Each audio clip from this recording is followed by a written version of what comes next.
So if you see, it's a relatively more compact sitting position. This is not swastikasana. Swastikasana is where the femur comes into the socket. We'll discuss that later. Now, when you're sitting, there must be a certain opening of the chest, and this opening of the chest should look comfortable. If I sit like this, it may not look comfortable to you. It looks like a highly forced action, an action where the body is overdoing. If I sit like this also, it looks like the spine does not have any strength to lift, no toning, no alignment. And the spine is that channel which connects the mighty organ brain to the rest of the body. So we should ensure that the spine is well lifted.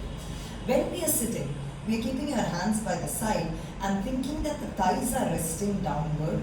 If the thighs come up, then it won't allow the abdomen to experience a separation. So thighs should go down, and the region of the abdomen should have an integrated, that is toward the spine, soft and spreading lift. A lift that is not just at the center, but even at the sides of the body. Same with the chest. Bottom chest should not weigh down heavily into the diaphragm. Bottom breast region should be able to lift upwards both at the center and side region, leading us to where I now say the armpit chest.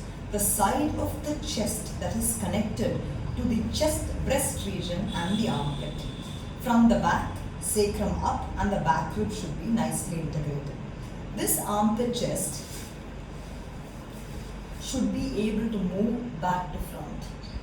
You see, when the armpit chest moves back to front, it naturally integrates the back ribs in and gives the chest a forward, more importantly, upward lift. If this armpit was to move backward, then immediately the back ribs stop supporting the organic body and the chest falls. So the back armpit needs to be carved back to front, as if a sculptor is taking his chisel and carving the armpit back to front.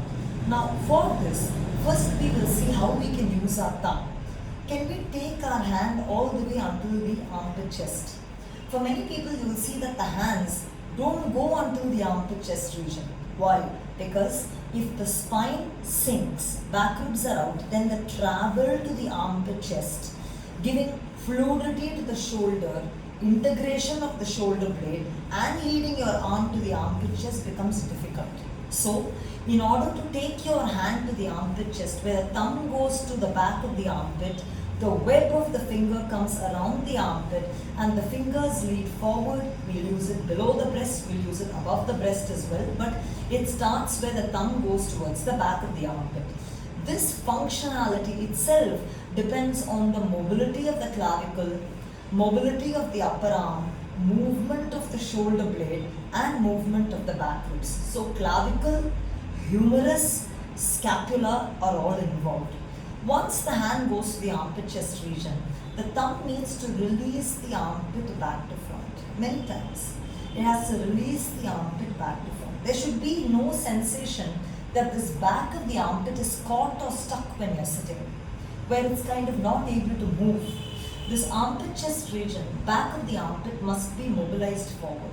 And if it's properly done, when the thumb guides the armpit to free forward, you will see naturally when this happens, the scapula opens, the upper arm lengthens, and the elbow centers itself. That is, if the elbow is out, the hand cannot go at the armpit junction.